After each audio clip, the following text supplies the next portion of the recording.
15 giant chain-smoking Golden Age Hollywood stars. Hollywood's Golden Age gave us legendary performances and unforgettable stars who created images of glamour that still captivate us today. Behind the perfect lighting and carefully crafted personas lurked a habit so pervasive it's shocking by modern standards. An absolute addiction to cigarettes that would make today's health experts faint. These weren't casual smokers. The stars of Hollywood's golden era didn't just smoke, they chain-smoked at levels that seem almost impossible. We're talking multiple packs a day, cigarettes lit one after another in an endless procession. For these icons, smoking wasn't just a habit, it was part of their identity, their image, and ultimately, for many, their downfall. What's particularly fascinating is how central cigarettes were to the Hollywood mystique. That sultry exhale, the thoughtful puff before delivering a powerful line, the elegant way stars held their cigarettes, these became signature elements of performance and stardom. The very same habit that helped define these icons' screen personas would eventually claim many of their lives. Let's dive into the smoke-filled world of Hollywood's most cigarette-obsessed legends and discover how this deadly habit shaped their lives, their careers, and in many cases, their untimely deaths. The golden girl, the cover girl, the girl next door, the girl on the moon. Time's been very good to Eve. 1. Bette Davis, the ultimate smoking actress. When it comes to cigarettes and cinema, no star was more synonymous with smoking than the legendary Bette Davis. With her distinctive manner of holding a cigarette and dramatic exhalations, Davis turned smoking into a theatrical art form that became an integral part of her acting technique. She didn't act between drags, she acted through them. Davis's cigarette consumption was staggering even by the standards of her era. She smoked between 100 and 150 cigarettes every day. That's up to 7.5 packs. This wasn't just a personal habit, it was a fundamental component of her professional identity. Bette used cigarettes the way a conductor uses a baton, recalled director William Wyler. She orchestrated her performances around them, timing her drags for emphasis, using exhales to punctuate lines, flicking ashes to express disdain. This integration of smoking into her craft is visible throughout Davis's filmography. In Now, Voyager, her character's transformation from repressed spinster to confident woman is symbolized by her changing relationship with cigarettes. In All About Eve, her character Margot Channing's caustic wit is enhanced by perfectly timed puffs and exhales. "I need a cigarette to act," Davis once admitted. "It's part of me, part of my business." This wasn't exaggeration. Davis was known to become irritable and unfocused during the rare times when she couldn't smoke on set. The physical toll of this extraordinary habit was evident as she aged. Her once clear voice developed the distinctive rasp that became another Davis trademark. Her fingers were permanently yellowed from nicotine. She suffered from chronic bronchitis and eventually emphysema. Davis finally died in 1989 at age 81, a surprisingly long life considering her extraordinary cigarette consumption. Her longevity, despite her habit, led some to joke that she had preserved herself through nicotine, like a well-smoked ham. What remains most remarkable about Davis's relationship with cigarettes is how thoroughly she incorporated smoking into her art, creating a unique on-screen persona inextricably linked to the glamorized vision of smoking that dominated mid-century American culture. Hello, what do you want, please? What? I called you. Say, who is this? Sergeant Riley? Well, there isn't any Sergeant Riley here. 2. Humphrey Bogart, the ultimate price of cool. No actor made smoking look as effortlessly cool as Humphrey Bogart. With a cigarette perpetually dangling from his lips or clutched between his fingers, Bogart created an image of rugged sophistication that generations of men would try to emulate. That iconic image, however, came at the ultimate cost. He made cigarettes sexy and paid the ultimate price. Bogart's smoking habit was extraordinary, even in an era when heavy smoking was the norm. He consumed between 4 and 5 packs, 80 to 100 cigarettes, daily for most of his adult life. On film sets, lighting up was as much a part of his preparation as memorizing lines. Directors often had to schedule around his constant need to smoke. Bogey didn't just smoke cigarettes, he inhabited them, observed Lauren Bacall. The way he held them, the way he exhaled, the way he used them to emphasize a point, it was all part of what made him Bogart. This smoking-infused persona reached its apex in iconic films like Casablanca and The Big Sleep, where Bogart's characters smoke almost continuously. The cigarette became as much a part of his characters as the fedora or trench coat, an essential prop that communicated world weariness and a certain fatalistic cool. The consequences of this extreme habit became apparent in 1956 when Bogart was diagnosed with esophageal cancer. Though the actor had recently cut back to about 2 packs a day under doctor's orders, the damage from decades of heavy smoking had already been done. His cancer quickly spread to his vocal cords and eventually his lymph nodes. Bogart died in January 1957 at age 57, weighing just 80 pounds, a shadow of the commanding presence he had been on screen. The cruel irony of Bogart's life is that the very habit that helped create his iconic image directly led to his premature death. Bogart made smoking look so natural, so essential to being cool, that generations of men picked up the habit, trying to capture some of his magic, notes film historian Robert Osborne. In that sense, his influence extended beyond cinema to actually shape behavior, with tragic consequences for many who emulated him. This is the first time I've ever played the role of a king. I'm deeply grateful to the motion picture fans who voted for me. Thank you. 3. Clark Gable, the King's deadly habit. Clark Gable, the King of Hollywood, embodied masculine charm and rugged sophistication during his 3-decade reign as one of America's most beloved movie stars. But behind the dashing image lurked a deadly addiction that would ultimately contribute to his untimely death. The King of Hollywood went down in a cloud of smoke. Gable's cigarette consumption was legendary, even in an era when heavy smoking was commonplace. He smoked at least 3 packs, 60 cigarettes, daily, often supplementing this already enormous intake with cigars. On film sets, he was rarely seen without a cigarette in hand between takes. Clark treated cigarettes like they were oxygen, recalled director Victor Fleming. He seemed genuinely uncomfortable when he wasn't smoking. It was as if he didn't quite know what to do with his hands or how to center himself without a cigarette. The physical toll of this habit became increasingly apparent as Gable aged. By his early 50s, he had developed a chronic cough and noticeable shortness of breath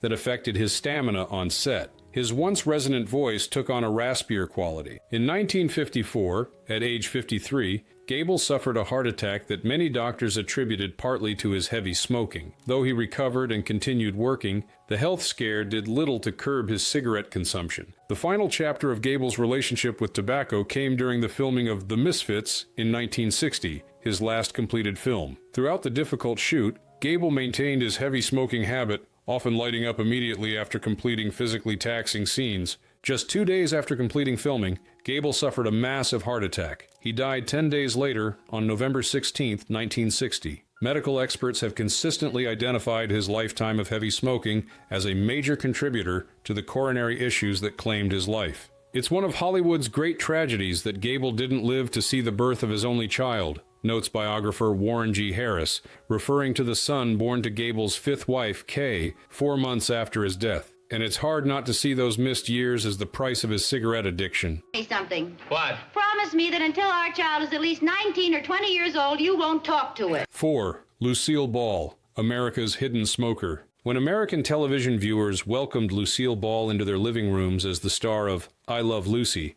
they saw a wholesome, mischievous redhead whose antics never included taking a drag from a cigarette. This family-friendly image, however, contrasted sharply with Ball's off-camera reality as one of Hollywood's heaviest smokers. She wasn't allowed to smoke on TV, so she doubled up off it. Lucy's cigarette consumption was staggering, up to 4 packs, 80 cigarettes, a day during the height of her television career. Unlike many star smokers who incorporated cigarettes into their public image, Ball maintained a strict separation between her on-screen persona and her off-screen habit. I Love Lucy was sponsored by Philip Morris initially, but the company was adamant that Lucy not smoke on screen, explains television historian Nina Liebman. It seems paradoxical, but cigarette companies were very careful about not showing women smoking in family programming. Between takes on the I Love Lucy set, she would rush to her dressing room for quick cigarette breaks, often smoking 2 or 3 in rapid succession before returning to film. Lucy was like 2 completely different people, recalled Vivian Vance, who played Ethel Mertz. On camera, she was this energetic, wholesome comedian. The moment they yelled, "Cut," she'd dash for a cigarette and transform into this raspy-voiced woman with a sailor's vocabulary. Ball's heavy smoking took its toll physically. By the 1960s, her naturally high voice had developed the husky quality familiar to viewers of her later shows. Makeup artists worked increasingly hard to conceal the premature aging of her skin. She suffered from chronic bronchitis and was hospitalized several times for smoking-related respiratory issues. Despite these health problems, Ball remained committed to her habit. When doctors urged her to quit, she would typically reduce her consumption temporarily before gradually returning to her 4-pack-a-day routine. Ball continued smoking heavily throughout her life, though she did reduce her consumption somewhat in her later years. She died in 1989 at age 77 from an aortic aneurysm, a condition that, while not directly caused by smoking, is exacerbated by it. The disconnect between Ball's wholesome image and her heavy smoking serves as a reminder of the gap that often exists between carefully crafted public personas and private realities, especially during Hollywood's golden age. Oh, I know you've given up smoking, and you said you were allergic to tobacco and... 5. John Wayne, the Duke's final enemy. John Wayne personified American ruggedness throughout his 5-decade career. On screen, he conquered outlaws, Native Americans, and enemy soldiers with seeming invincibility. Off-screen, however, the man known as the Duke finally met an enemy he couldn't defeat: the cigarettes he chain-smoked throughout his adult life. The Duke faced down enemies, but lost to Marlboro. Wayne's cigarette consumption was extraordinary even by the standards of his heavy smoking era. He smoked 5 or more packs a day, 100-plus cigarettes, during the height of his career, supplementing this already massive intake with occasional cigars. Duke smoked constantly, recalled director John Ford. I used to joke that we needed to build extra time into the shooting schedule just for his cigarette breaks. Except they weren't breaks. He never stopped. Wayne's smoking habit was so ingrained in his public image that cigarette companies eagerly sought his endorsement. In the 1950s, he appeared in advertisements for Camel cigarettes,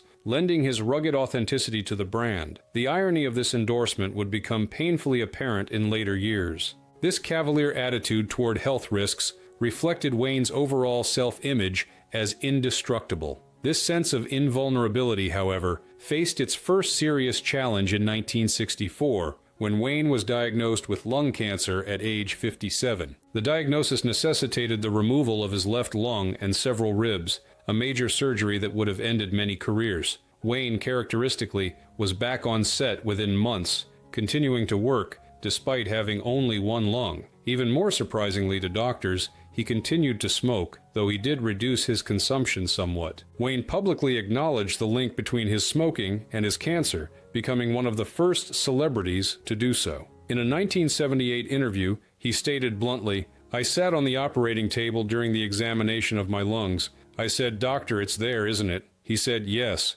I knew then it was caused by smoking." Wayne died on June 11, 1979, at age 72. An impressive lifespan considering his decades of heavy smoking and previous cancer. His legacy as an American icon remains secure, but his life also serves as a cautionary tale about the health consequences of tobacco addiction. May I suggest that for the fight, they seem equally guilty? 6. Spencer Tracy, the thoughtful chain smoker. Spencer Tracy embodied a unique combination of everyday authenticity and extraordinary talent during his 4-decade Hollywood career. His naturalistic acting style won him 2 consecutive Academy Awards and the enduring respect of fellow actors. But behind Tracy's seemingly effortless performances lay a constant companion: the cigarettes he chain-smoked on and off set. He lit a cigarette every time he had a thought. Tracy's smoking habit was immense by any standard. He consistently smoked between 2 and 3 packs, 40 to 60 cigarettes, daily throughout his adult life. Unlike some star smokers who favored a particular brand for image reasons, Tracy was relatively unpretentious in his addiction. What distinguished Tracy's smoking was how thoroughly he integrated it into his thinking process. Colleagues noted that Tracy used cigarettes as a sort of external thinking mechanism, lighting up whenever he needed to consider a scene, analyze a character, or work through dialogue. Spencer lit a cigarette every time he had a serious thought, said director George Cukor. It was as if the cigarette was an extension of his brain. He'd light up, take a deep drag, and then the insight would come. The physical toll of this lifelong habit became increasingly apparent as Tracy aged. His naturally husky voice grew raspier, and he developed chronic bronchitis that sometimes interfered with filming schedules. By the 1960s, he was suffering from various health issues exacerbated by his smoking, including emphysema and heart disease. These health problems were compounded by Tracy's other well-known vice, alcohol. The combination of heavy smoking and drinking created a particularly dangerous health profile that concerned friends and doctors alike. Yet despite repeated medical warnings, Tracy seemed unable or unwilling to give up either habit. Tracy's final film, Guess Who's Coming to Dinner, 1967, visibly shows the effects of his deteriorating health. Though only 67 during filming, he appears much older, with noticeably labored breathing in some scenes. Just 17 days after completing filming, Tracy died of a heart attack on June 10, 1967. While heart disease has multiple causes, his decades of heavy smoking undoubtedly contributed significantly to his condition. As his doctor reportedly told Katharine Hepburn, "It's a wonder he lasted this long with the way he smoked." Ginger it on the side. And don't be stingy, baby. 7. Greta Garbo, the private smoker. Greta Garbo remains one of cinema's most enigmatic figures. The Swedish actress whose luminous presence dominated silent films and early talkies before she famously retired at age 35 and largely disappeared from public view. While much about Garbo's private life remains mysterious, one thing is certain. Behind her famous desire to be alone was an intense, lifelong relationship with cigarettes. She wanted to be alone with her cigarettes. Unlike many star smokers who made cigarettes part of their public image, Garbo kept her smoking relatively private, another aspect of her life she preferred to shield from public scrutiny. Yet according to those who knew her personally, Garbo was among Hollywood's heaviest smokers, consuming several packs, 40 to 60 cigarettes, daily throughout her adult life. Garbo smoked constantly when she wasn't on camera, recalled director Clarence Brown. The moment a scene ended, she'd immediately reach for a cigarette. It seemed to calm her notorious nerves and give her something to do while avoiding unwanted conversation. Smoking gave her an activity to focus on during unavoidable social situations, and a reason to step away from groups for cigarette breaks that doubled as respites from the social interaction she found so taxing. Despite her heavy consumption, Garbo rarely allowed herself to be photographed smoking. While publicity photos of stars like Bette Davis and Humphrey Bogart often featured cigarettes prominently, Garbo preferred to maintain a more ethereal public image, untainted by such everyday habits. After her retirement from films in 1941, Garbo's smoking habit intensified during her decades of private life in New York City. Friends who visited her apartment reported ashtrays in every room and the persistent smell of cigarette smoke permeating her living space. Daily walks, which became one of her primary activities in retirement, were frequently punctuated by smoking breaks. The physical effects of this lifelong habit eventually became apparent. Garbo's famously beautiful voice grew huskier with age, and she developed respiratory issues that limited her physical activities in her later years. Garbo died in 1990 at age 84, a surprisingly long life for someone who smoked so heavily for so many decades. What makes her relationship with cigarettes particularly intriguing is how it reflects her broader relationship with the world, intense and consuming in private, carefully concealed in public. Thank you very much. Now, was this so nerve-wracking? You know, this is her debut on television. Yes, it is. 8. Rita Hayworth, love goddess with a deadly passion. Rita Hayworth danced across the silver screen with a grace and sensuality that captivated audiences worldwide, becoming the definitive love goddess of the 1940s cinema. But behind the flawless beauty that launched 1,000 fantasies lay a woman with an intense addiction to cigarettes. A relationship that would prove more enduring than any of her 5 marriages. She was the love goddess, and cigarettes were her longest relationship. Hayworth's smoking habit was extensive by any measure.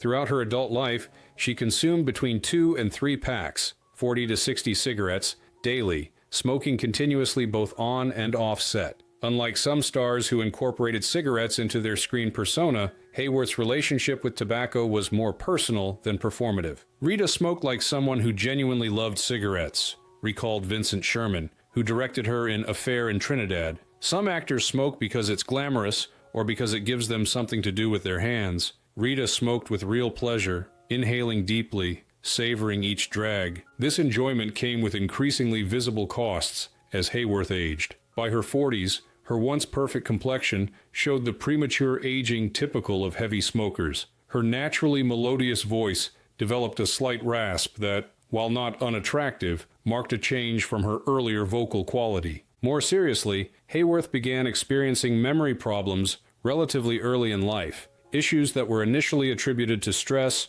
or emotional problems, but would eventually be diagnosed as early-onset Alzheimer's disease. While the link between smoking and Alzheimer's remains complex, some research suggests that heavy smoking may increase risk or accelerate onset in susceptible individuals. What makes Hayworth's case particularly poignant is how cigarettes remained a constant in a life defined by instability. Through 5 marriages, financial problems, career ups and downs, and her eventual cognitive decline, cigarettes were her steadfast companions. As Hayworth's Alzheimer's progressed throughout the 1970s, her cigarette consumption actually increased during the early and middle stages of the disease. Caregivers reported that even as other memories faded, the ritual of smoking remained intact, her fingers still automatically performing the familiar motions. She died in 1987 at age 68 from complications of Alzheimer's, having spent her final years in a fog of confusion, far removed from the vibrant, sensual image that had made her famous.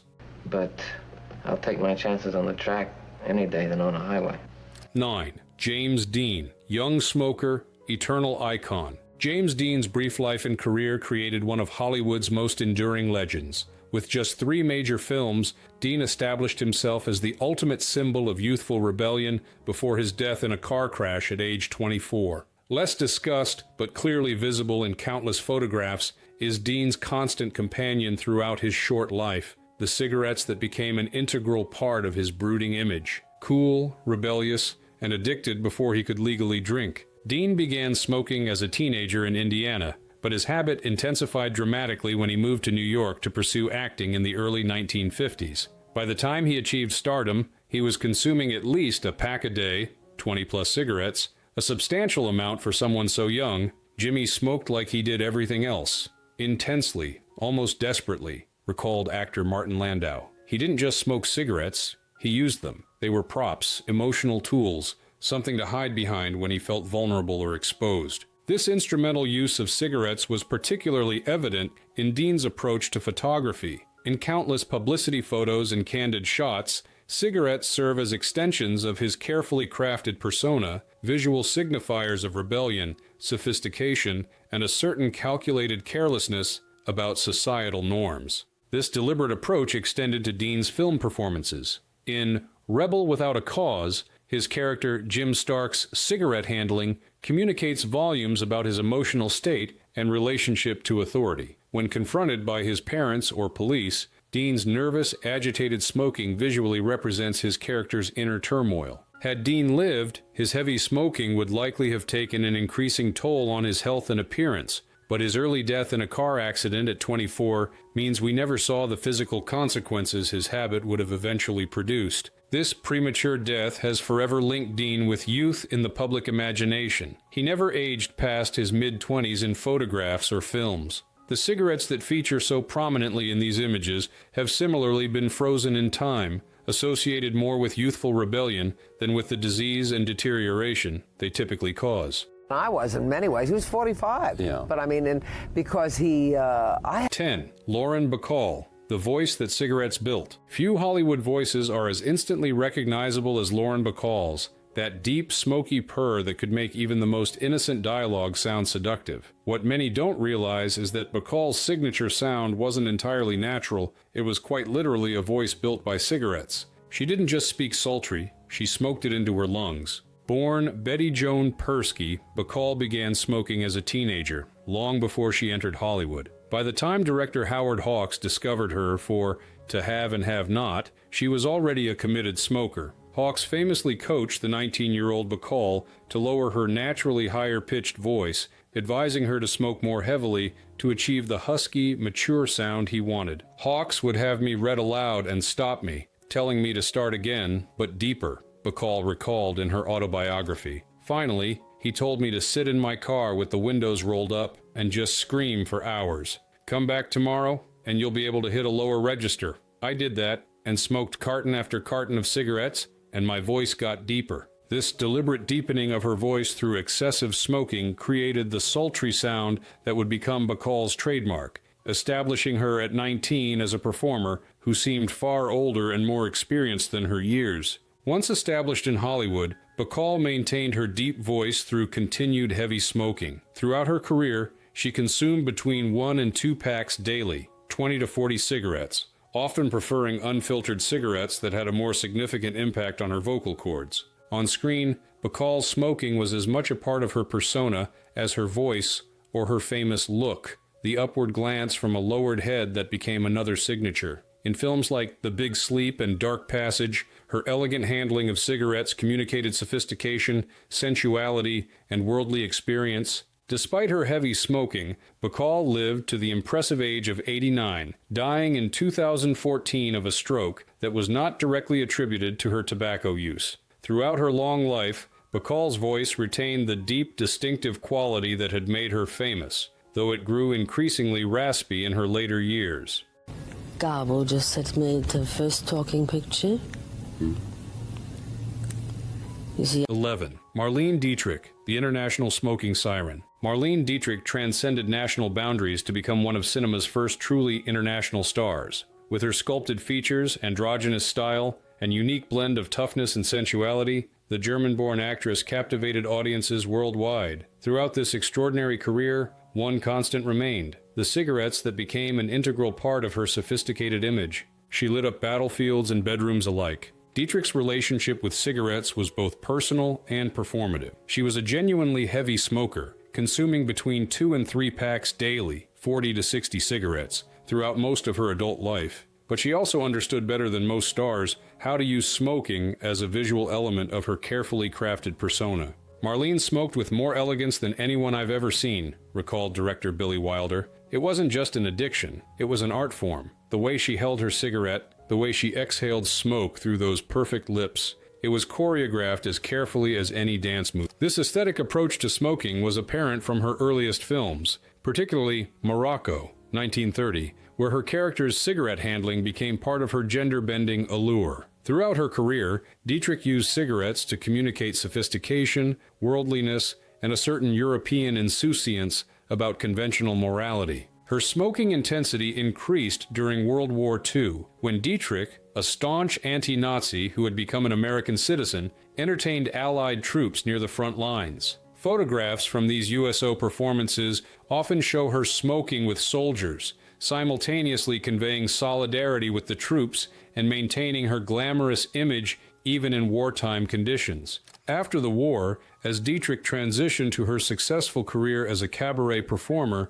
cigarettes remained a central element of her stage persona. In her famous nightclub acts, her elegant smoking was incorporated into her performances, often using cigarettes as props during certain songs or as punctuation between numbers. Despite health issues later attributed to her smoking, Dietrich lived to the impressive age of 90, though her final years were marked by increasing isolation in her Paris apartment. She died in 1992 of renal failure, not directly attributed to smoking, though her circulatory problems had certainly been affected by her lifetime of tobacco use.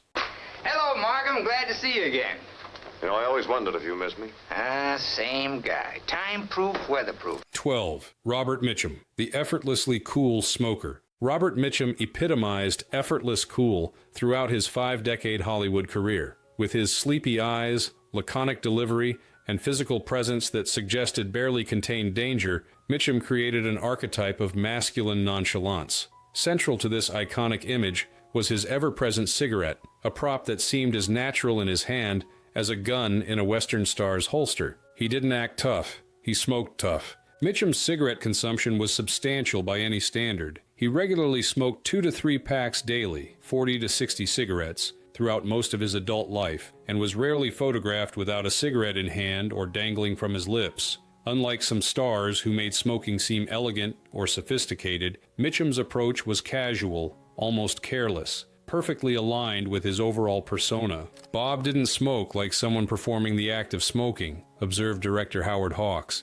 He smoked like a man who would continue smoking whether cameras were rolling or not. There was an authenticity to everything he did, including the way he held a cigarette. This authenticity extended to Mitchum's on-screen smoking, which rarely felt choreographed or self-conscious. In noir classics like Out of the Past and The Night of the Hunter, his characters' smoking seems like a natural extension of their personalities rather than a stylistic flourish. Off-screen, Mitchum's smoking was equally constant but less performance-oriented. Colleagues reported that he treated cigarettes as necessities rather than accessories, smoking steadily throughout the day with little concern for where he was or who was watching. Despite his cavalier attitude, the physical effects of Mitchum's lifelong habit eventually became apparent. By his 60s, he had developed emphysema and experienced periodic bouts of bronchitis that sometimes interfered with filming schedules. His once melodious voice took on an increasingly raspy quality. Mitchum continued smoking heavily until near the end of his life. Even after being diagnosed with lung cancer in 1997, the disease that would kill him just months later at age 79, he reportedly maintained his habit, though at a somewhat reduced level. Mitchum's relationship with cigarettes represents something beyond mere addiction or image maintenance. For him, smoking seemed to be a philosophical position, a daily enactment of his belief that life should be lived on one's own terms, regardless of consequences or conventions. Larry, do I sleep on that pink bed or on that green sofa? 13. Joan Crawford, Glamour's Smoky Mask. Joan Crawford's 5-decade Hollywood career represented one of cinema's great reinventions. From silent film flapper to Art Deco glamour queen to shoulder-padded noir dame to grand guignol horror star, Crawford continuously transformed herself to remain relevant. Throughout these remarkable metamorphoses, one constant remained: the cigarettes she chain-smoked both on and off screen. Glamour on the outside, ashes on the inside. Crawford's cigarette consumption was extraordinary, even by the standards of Hollywood's golden era. She consistently smoked 2 to 3 packs daily, 40 to 60 cigarettes, throughout her adult life, with some close associates suggesting her consumption occasionally reached even higher levels during periods of stress or intensive work. Joan smoked constantly, obsessively, recalled Vincent Sherman, who directed her in several films. Between takes, during meal breaks, while having her makeup applied, there was never a moment when she didn't have a cigarette in hand or wasn't reaching for one. This dependence went beyond physical addiction. For Crawford, cigarettes served multiple psychological functions: as stress relievers, as props in her carefully managed self-presentation, and as tools for controlling her legendary anxiety about her appearance and career. Crawford's on-screen smoking reflected her broader approach to acting: deliberate, controlled, and highly stylized. In films like Mildred Pierce and Sudden Fear, her characters smoke with a precisely calibrated elegance that communicates both sophistication and underlying tension. The physical consequences of this lifelong habit became increasingly difficult to conceal as Crawford aged. By the 1950s, studio makeup artists faced the considerable challenge of disguising the damage decades of heavy smoking had done to her once flawless skin. Her teeth, naturally white in her youth, had yellowed noticeably. Joan was obsessed with hiding what smoking had done to her appearance, revealed one MGM makeup artist. She'd spend hours having special foundations applied to disguise the characteristic smoker's lines around her mouth and eyes. She knew cigarettes were aging her prematurely, but she couldn't or wouldn't give them up. When she died in 1977 at age 73, the causes were listed as heart attack and cancer, both conditions potentially linked to her lifetime of heavy smoking. This duality, the perfect exterior concealing internal damage, makes Crawford's smoking habit a fitting metaphor for her entire career. The woman who crafted one of Hollywood's most enduring images of glossy perfection was simultaneously inhaling the substance that would ultimately destroy her from within. Doesn't she? Do you hate her? What, hate? 14. Elizabeth Taylor, defiant to the end. Elizabeth Taylor's violet eyes, luminous beauty, and tumultuous personal life made her one of Hollywood's most enduring icons. Throughout her remarkable journey from child star to two-time Academy Award winner to tabloid fixture, cigarettes were her constant companions, a habit she maintained with characteristic defiance despite mounting health problems. She was Cleopatra on screen and a chimney off it. Taylor's smoking habit was substantial by any standard. Throughout most of her adult life, she consumed between 2 and 3 packs daily, 40 to 60 cigarettes, maintaining this level of consumption even during periods of serious illness. Unlike some star smokers who attempted to hide their habit as public attitudes toward smoking changed, Taylor remained unapologetic about her addiction. Elizabeth approached smoking the way she approached everything in life, with complete commitment and no apologies, observed Mike Nichols, who directed her to an Academy Award in Who's Afraid of Virginia Woolf? When doctors, friends, even husbands tried to get her to quit, she'd just fix them with those extraordinary eyes and say, "Darling, there are worse vices." This defiant attitude became increasingly apparent as Taylor aged and experienced a series of health crises that would have prompted many smokers to quit. After emergency throat surgery in 1990 to remove a benign tumor, doctors strongly advised her to stop smoking. Instead, she reportedly lit up in the hospital as soon as she was conscious enough to hold a cigarette. The physical evidence of this lifelong addiction became increasingly apparent as Taylor aged. Her once melodious voice developed a distinctive rasp. She suffered from a chronic cough that occasionally disrupted her film work and public appearances. By her 60s, she sometimes required supplemental oxygen, though reportedly would still smoke when the oxygen was removed. Elizabeth's relationship with cigarettes defied all logic. Notes biographer J. Randy Taraborelli, she was an intelligent woman who understood the health consequences. She had experienced those consequences firsthand, yet she continued smoking with an almost willful disregard for the damage it was doing to her body. This seeming contradiction reflects Taylor's larger approach to life, a determination to live on her own terms regardless of others' expectations. The same woman who married 8 times, collected some of the world's most valuable jewels, and maintained friendships with controversial figures like Michael Jackson wasn't about to let health warnings interfere with a habit she genuinely enjoyed. When she died in 2011 at age 79, heart failure was listed as the cause of death, a condition linked to her lifetime of smoking. There are people here who love you. I look at you and Tina, share with you peace and contentment.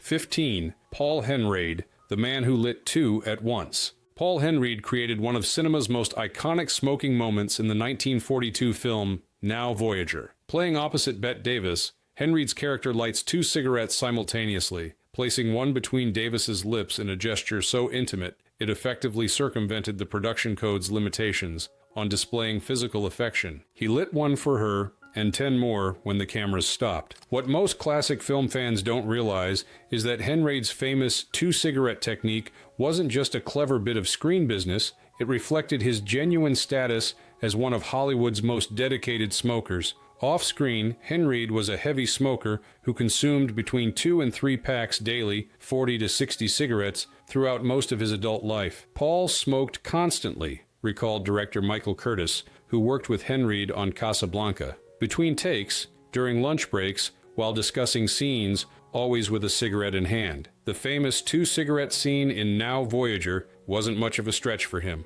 Lighting 2 at once probably seemed efficient from his perspective. Born in Trieste and raised in Vienna, Henreid developed his smoking habit during his early theater career in Europe, where cigarettes were an integral part of café culture and artistic circles. This European sensibility aligned perfectly with the urbane, cultured characters he typically played in films like Casablanca. The 2-cigarette scene wasn't originally in the script, noted director Irving Rapper. Paul suggested it during rehearsals, demonstrating how he sometimes did this with friends in real life. As soon as we saw it, we knew it was perfect. Sensual without being explicitly sexual, intimate without violating censorship rules. The scene's power derives partly from its substitution of cigarette sharing for the physical intimacy the characters cannot express more directly. As Henreid's character lights 2 cigarettes and gives one to Davis's character, the gesture becomes more intimate than a kiss would have been, a sharing of breath and fire that suggests deeper connection. That scene works because it doesn't feel artificial or contrived, observes film critic Molly Haskell. It feels like something a sophisticated European man might actually do, which it was, since Henreid imported this gesture from his real life. Henreid continued smoking heavily throughout his life. He died in 1992 at age 84 from pneumonia, not directly attributed to smoking, though his respiratory system had undoubtedly been compromised by decades of heavy tobacco use. His famous 2-cigarette scene endures as one of cinema's most romantic moments, a reminder of an era when cigarettes symbolized sophistication and intimacy rather than health risks and addiction. The cigarette-saturated world of Golden Age Hollywood reveals much about how thoroughly smoking was once woven into American culture. For these stars, cigarettes weren't just a habit, they were tools of expression, extensions of personality, and crucial elements of carefully crafted personas. From Bette Davis's theatrical puffs to Bogart's world-weary drags, to Bacall's voice deliberately deepened through smoke damage, Cigarettes helped create many of cinema's most enduring images and performances. Yet the price paid for these iconic images was extraordinarily high. Many of these chain-smoking stars suffered predictable consequences: cancer, heart disease, emphysema, and premature death. Others defied medical odds by living long lives despite their extraordinary consumption. Genetic lottery winners whose longevity despite self-destructive habits seems almost perverse in retrospect. What remains most striking about Hollywood's golden age smokers is how their relationship with cigarettes reflected broader aspects of their personalities and careers. Davis incorporated smoking into her art with the same perfectionism she brought to every aspect of her performances. Mitchum smoked with the same casual disregard for consequences that characterized his entire approach to life. Crawford's obsessive concern with concealing smoking's effects on her appearance mirrored her larger preoccupation with maintaining the perfect facade at all costs.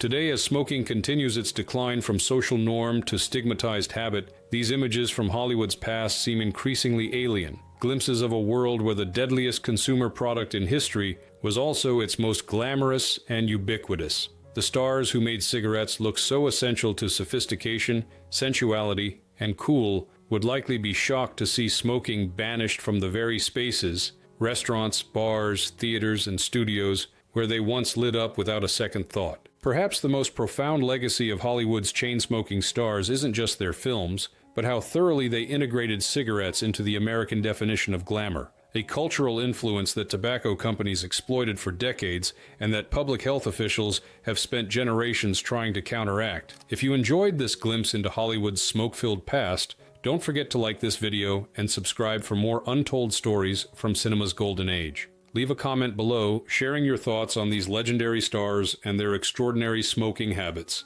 Until next time, thanks for watching.